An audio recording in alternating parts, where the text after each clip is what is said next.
How many bullets you got in you? 16, I think. Might be good to have a doctor look at you sometime. Might be good to have a doctor look at you sometime. I ain't got no bullets in me.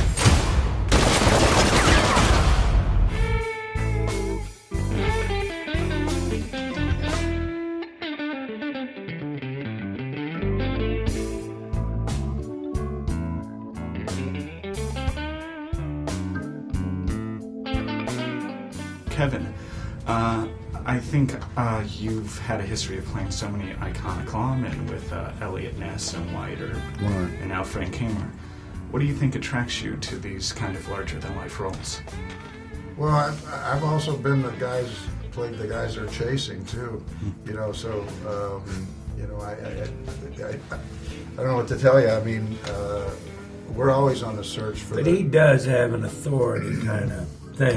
It feels like he could play an authority figure. I think we're both on the search for these movies, you know, and they almost find you the parts, you know, and they speak to you and they kind of go, this could work. Well, you've both played characters on each side of the law, but could you talk about how this one kind of embraces a certain ambiguity, because you find as lawmen to do the right thing you have to end it in an ambush? Well, I guess that's true. I mean, that's not really a spoiler alert, because I guess generally people are going to know that it does end bad for Bonnie and Clyde. I hope so. But if you don't, just know it does end bad for them. You know, I really liked it.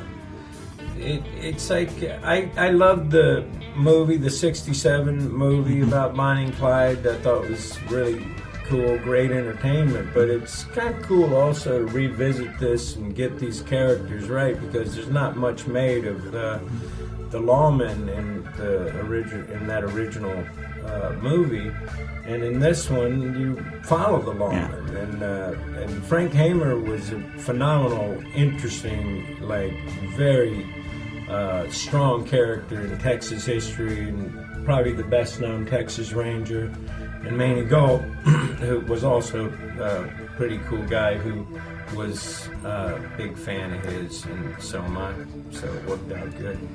Well, could you talk about playing Texas Rangers in this era? Because I think there's an interesting line in the film where you're both you are law officers, but there's still a bit of a cowboy element as well. Well, look at, you know, when Hamer decided to go out, he was going to pick somebody, and, you know, you don't pick somebody because this isn't a buddy movie. You know, people can say that, but you pick somebody that you've seen in action, that you understand what they're going. You have a real good idea how they're going to behave in any one situation. And if you want to take the guy that you call the legendary guy, right? Imagine who his pick is. So I would go with his pick any day about who you're going to make this ride with. You know, at the tail end of our careers or not, I think there was a natural trust between Frank. I mean, I think Maney has always understood Frank's peculiarities, his faults, if you will, and I think Frank was keenly aware of Maney's. But for this job, there's only a few people that go and do this kind of work.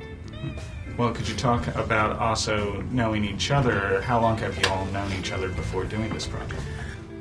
Yeah, it's been I mean, I watched, you know, Woody's career go from, you know, the exploding onto the scene in Cheers to becoming a leading man, you know, and there's a moment that's really dark before Cheers comes, and there's a moment really dark before anything that happens to me, and you know, and when you get Cheers, it's okay. Do you think that? And you go, no, there's more to me than just being this. I'm gonna, you know, you're gonna be leads, and so, you know, here we at this point in our career, we finally line up, and you know, it's like you take a role like Maney, and there's a difference between putting the role of Maney with a character actor versus putting a lead man in that role, because, you know, it's like you just know how to command the screen.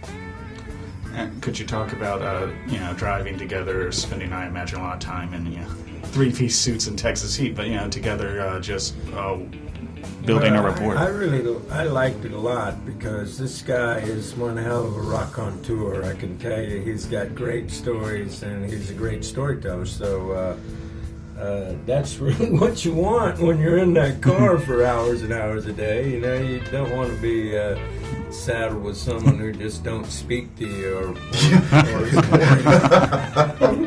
those two things be brutal. Yeah, it's like eating different kind of lunch and what am I? It'd be a long road trip. Yeah. You come to the wrong place, mister. Around here, Clyde is king. But he didn't see me. Clyde might be king, but I'm a Texas Ranger, you little shit. Now he didn't see me.